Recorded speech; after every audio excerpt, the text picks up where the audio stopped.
Hello प्यारे बच्चों, कैसे हैं आप सभी। आई होप अच्छे ही होंगे। तो कक्षा 8 की गणित का आज अभ्यास 1 का आखिरी चैप्टर 1 का आखिरी अभ्यास में आज आपके साथ लेकर आई हूँ। तो देखिए, आखिरी अभ्यास है 1B। ठीक है, इसमें दिया हुआ है, आपने जो पिछला पढ़ा है उससे रिलेटेड आपको प्रश्न दिए हुए हैं। एक तरह से आपका टेस्ट लिया हुआ है, आपका रिवीजन किया हुआ है। ठीक है, तो चलिए पहला प्रश्न है, यदि x बराबर, देखिए x बराबर -3/5, y बराबर -4/7, तो आपको दिखाना है कि बार, ये बार दिया हुआ है। सॉरी बच्चों, कैसे हैं आप सभी। आई होप अच्छे ही होंगे। तो देखिए, आज हम हल करेंगे अभ्यास 1B। तो ये इस चैप्टर का, पहले चैप्टर का सबसे आखिरी अभ्यास है। ठीक है, पहला प्रश्न देखिए, यदि x बराबर -3/5, y बराबर -4/7, तो दिखाइए कि मोड x इंटू वाई बराबर मोड x गुणा मोड y। तो पहला प्रश्न ये है, चलिए इसको हल करते हैं। तो देखिए, ये है हमारा पहला प्रश्न। दोनों पक्षों को हम एक साथ हल करते चलेंगे और x की जगह x का मान रख देंगे, y की जगह y का मान रख देंगे। ये प्रश्न आपने पहले किए हैं तो आपको आई होप अच्छे से आते होंगे। -3/5 गुणा -4/7। ठीक है बच्चों, मोड लगा दिया। अब इधर मोड x की जगह मोड -3/5 गुणा y की जगह मोड -4/7। आपको पता है, मोड से बाहर जब कोई संख्या निकलती है, मोड को जब हम हटाते हैं तो वो संख्या प्लस में हो जाती है। देखिए, अभी इसको हल करते हैं। माइनस माइनस हो जाएंगे प्लस, 3 चौक 12, क्योंकि ऊपर नीचे कोई नंबर नहीं कट रहा तो सामने सामने हम गुणा कर देंगे। 3 चौक 12 और 5 सत्ते 35। मोड लगा दिया, बराबर मोड हटाएंगे तो माइनस हट जाएगा, 3/5 गुणा मोड हटाएंगे तो माइनस हट जाएगा, 4/7। अब इधर का मोड हटा देंगे हम, 12/35 और ये सामने सामने गुणा हो जाएंगे। 3 चौक 12 और 5 सत्ते 35। देखिए, दोनों पक्ष बराबर आ गए हैं हमारे, यानी कि आपका लेफ्ट हैंड साइड बराबर आ गया है राइट हैंड साइड, और यही आपको हल करना था। चलिए अब आप अगला प्रश्न देखिए। अगला प्रश्न है, mode x divided by y बराबर mod x divided by mod y। चलिए इसको भी हल करते हैं। तो देखिए, ये है हमारा अगला प्रश्न।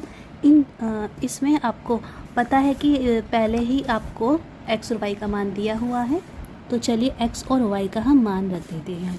x की जगह रखेंगे हम, देखिए आपका प्रश्न है x divided by y mod बराबर mod x divided by mod y। ठीक है, अब अगर आप इसको हल करते हैं तो y का मान रखने पर, x तथा y का मान रखने पर,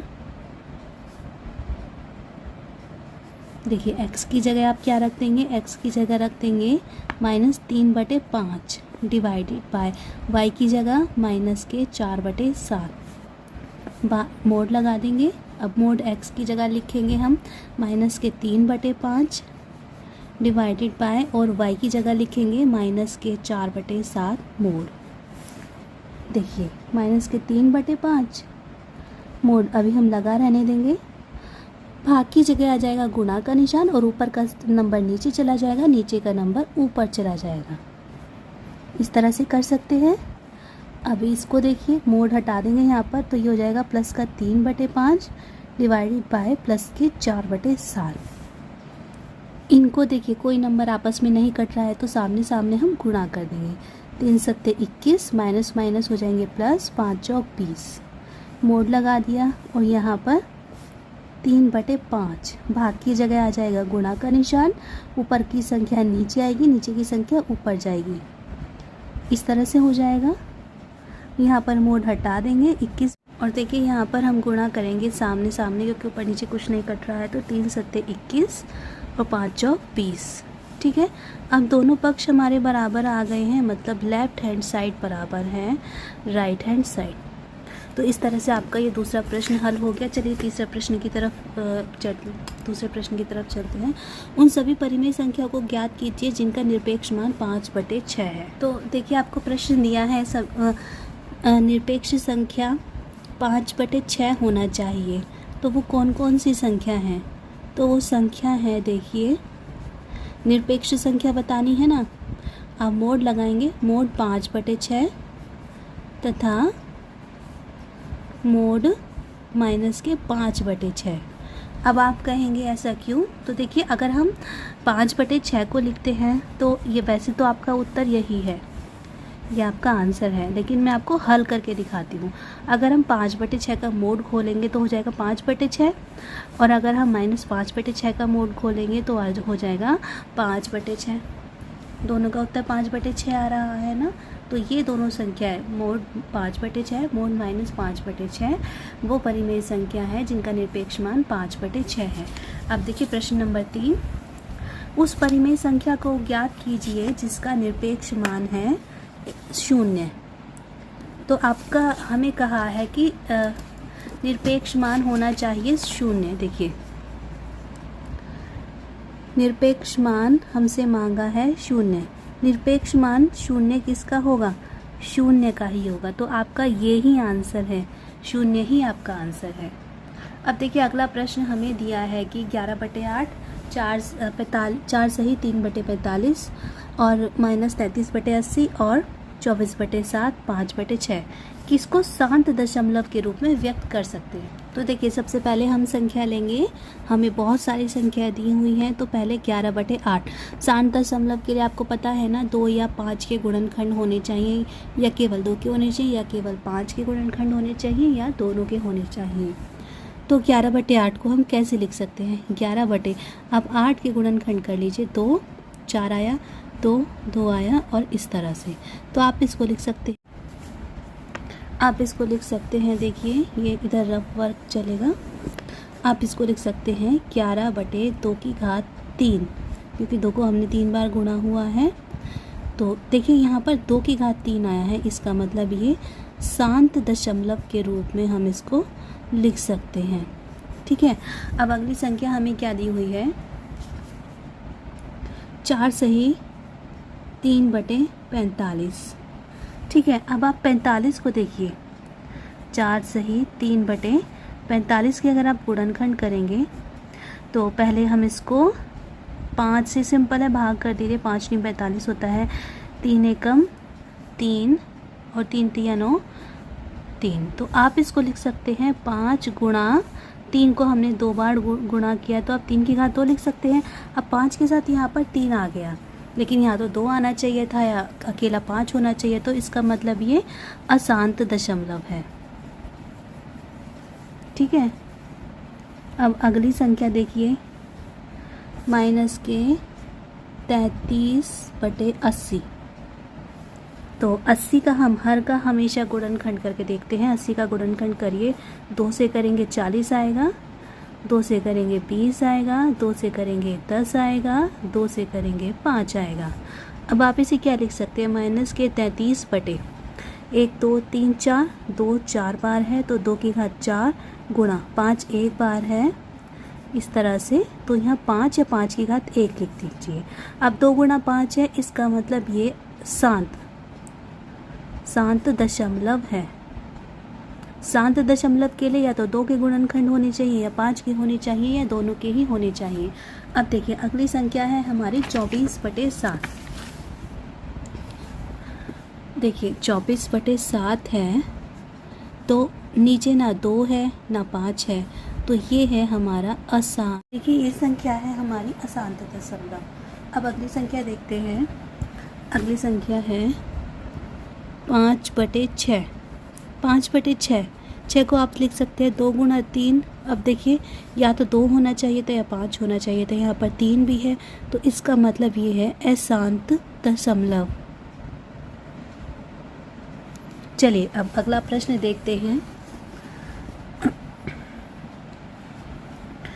किन किन परिमेय संख्याओं को अशांत आवर्ती दशमलव के रूप में व्यक्त किया जा सकता है? तो आपको अशांत आवर्ती दशमलव संख्याएं बतानी है। ठीक है। देखिए इस प्रश्न में आपको अशांत आवर्ती दशमलव संख्याएं बतानी है। तो पहले हम 5/7 को लेंगे, ना 2 है ना 5 है, तो ये है अशांत। ठीक है। 1/9 को हम लिख सकते हैं 1/3 गुणा 3, 3 तिया 9 होता है ना, तो ये भी है अशांत, क्योंकि गुणनखंड में या तो 2 होना चाहिए या फिर 5 होना चाहिए, या 2 और 5 दोनों होने चाहिए। अब देखिए 3/5, 5 इसमें है तो इसको हम सीधे सीधे शांत लिख सकते हैं, ये अशांत नहीं है। या फिर आप इसे लिख दीजिए, इस तरह से आप उत्तर लिख दीजिए, अशांत नहीं है, क्योंकि आपको अशांत ही बतानी है ना। अब देखिए 17/30, अगर आप 30 के गुणनखंड करते हैं तो 2 से भाग करेंगे 15 आएगा, अब 3 से भाग करेंगे 5 आएगा, और यहाँ पर 5 आएगा। तो आप इसे लिख सकते हैं 17/2 गुणा 3 गुणा 5। अब देखिए इसमें 3 भी आ गया, तो इसका मतलब ये अशांत है। अब देखिए -5/28, आप 28 के गुणनखंड कीजिए, 2 से भाग करेंगे 14 आएगा, फिर 2 से भाग करेंगे 7 आएगा, और इधर तो आप इसे लिख सकते हैं -5/2 गुणा 2 गुणा 7। अब देखिए इसमें 7 भी है, इसका मतलब ये अशांत दशमलव है। ठीक है, अब हम आगे देखेंगे -413/605। देखिए पहले 605 के गुणनखंड हम करेंगे, 5 से भाग करेंगे, 5 एकम 5, ठीक है, 1 बचा, 5 दूनी 10, और 5 एकम 5। अब ये भाग किससे हो सकता है, ये होगा 11 से और फिर 11 से। ठीक है, आप भाग करके देख लीजिएगा, तो आप इसको लिख सकते हैं -413/5 गुणा 11 गुणा 11। अब देखिए इसमें 11 भी है, इसका मतलब ये अशांत दशमलव है। ठीक है, अब इसी तरह से जल्दी से अगला प्रश्न देखते हैं। निम्नलिखित परिमेय संख्याओं को शांत या अशांत दशमलव के रूप में व्यक्त कीजिए। प्यारे बच्चों की आपको संख्याएं दी हुई हैं, तो पहली संख्या है हमारी -9/40। 9/40 का जब हम गुणनखंड करेंगे 40 का, तो 2 से करेंगे 20 आएगा, फिर 2 से करेंगे 10 आएगा, फिर 2 से करेंगे 5 आएगा। तो इसको हम लिख सकते हैं -9/2 गुणा 2 गुणा 2 गुणा 5। इतना ही लिख दीजिए, या आप लिख सकते हैं माइनस के, ये रफ वर्क है, देखिए -9/2 गुणा 5 2 है और 5 है, इसका मतलब ये शांत दशमलव है। बच्चों मेरी राइटिंग पर बिल्कुल मत जाइए, आप बस समझने पर फोकस करना, मेरी राइटिंग बिल्कुल भी अच्छी नहीं है। अगला प्रश्न देखिए, -5/9, ठीक है, तो -5, 9 को हम लिख सकते हैं 3 गुणा 3, अब इसमें तो 3 आ गया, इसका मतलब ये अशांत दशमलव है। ठीक है, अब अगला प्रश्न देखिए, अगली संख्या में दी हुई है 35/16। अब 16 के गुणनखंड करके देखिए, 2 × 16, 2 चौके 8, 2 दूनी 4, और ये 2। तो आप इसको लिख सकते हैं 35 2 गुणा 2 गुणा 2 गुणा 2, यानी कि 35/2⁴ तो आ गया, इसका मतलब ये शांत दशमलव है। ठीक है, अब आप अगली संख्या देखिए, -2 सही 4/11। अब इसमें 11 है, देखने से हल आगे होगा नहीं, इसका मतलब ये अशांत दशमलव है। आपको बहुत अच्छे से पता होगा बच्चों, शांत या अशांत देखने के लिए हम हर के गुणनखंड करते हैं। ठीक है, अब अगली संख्या है हमारी -88/7। इसमें नीचे 7 है, तो ये है अशांत दशमलव। चलिए अब अगला प्रश्न देखते हैं। अगला आखिरी प्रश्न है 7वां, निम्नांकित संख्याओं को भिन्न में बदलिए। देखिए संख्याएं आपको दशमलव में दी हुई है और आपको भिन्न में बदलना है। पहली संख्या है 0.015। चलिए इसको हल करते हैं। हल करने के लिए क्या करेंगे, हम बिना संख्या लिखेंगे, पहले 0.015 दशमलव है। अब इसको जब हम आगे लिखेंगे बिना दशमलव के लिख लेंगे, 15 बन गया, दशमलव के पहले 0 की कोई वैल्यू नहीं होती, और जब हम दशमलव भी हटा देंगे तो संख्या केवल 15 बची, बटे में लिखेंगे 1। अब आप ध्यान से देखिए दशमलव के बाद कितने अंक हैं, 1 2 3, तो हम 3 0 लगा देंगे और इसको आगे हल कर लेंगे। अब आप देखिए ये संख्या 5 से भाग हो सकती है, 5 तिया 15, 5 दूनी 10 और दोनों 0, 3/200, ये आगे हल नहीं हो सकता, तो ये ही आपका आंसर है। अब आप अगली संख्या देखिए 0.84, ठीक है। तो देखिए हम पहले बिना दशमलव की संख्या लिखेंगे 8 4 और 1 नीचे व 1 लगाकर दशमलव के बाद जितने अंक हैं उतनी 0। अब ये संख्या आप देख सकते हैं 2 से कट सकती है, तो 2 चौके 8, 2 दूनी 4, नीचे आ गया 50। संख्या आई हमारी 42/50। इसे फिर से 2 से हल कर सकते हैं, 2 दूनी 4, 2 एकम 2 और ये हो गया 25, 21/25, ये है आपका आंसर। अब अगला संख्या देखिए हमें दी हुई है 12.625, 12.625, ठीक है बच्चों। तो देखिए क्या करेंगे, हल करने के लिए हम पहले संख्या लिखेंगे 12,625, नीचे 1 लगाएंगे और दशमलव के बाद जितने अंक हैं उतनी हम 0 लगा देंगे। अब देखिए 5 से ये संख्या भाग हो सकती है, ऊपर वाली 5 से हम इसको भाग करेंगे तो 5 दूनी 10 बचे 2, 5 पंजे 25, 1 ऊपर से 2 लिया, 5 दूनी 10, 2 बचा, ऊपर से 5 लिया, 5 पंजे 25, तो कट के आया 2525, ठीक है। और नीचे जब काटेंगे तो 5 दूनी 10 और 0 दोनों, ये हमारा रफ वर्क चल रहा था यहाँ पर। अब देखिए ये संख्या फिर से 5 से कट सकती है, 5 से हम भाग करेंगे 25, 2525 को, तो 5 पंजे 25, कट गया पूरी तरह से, 2 लिया काम नहीं चलेगा, 0 उतारा और फिर से हमने ऊपर से 5 लिया तो 5 पंजे 25, ठीक है।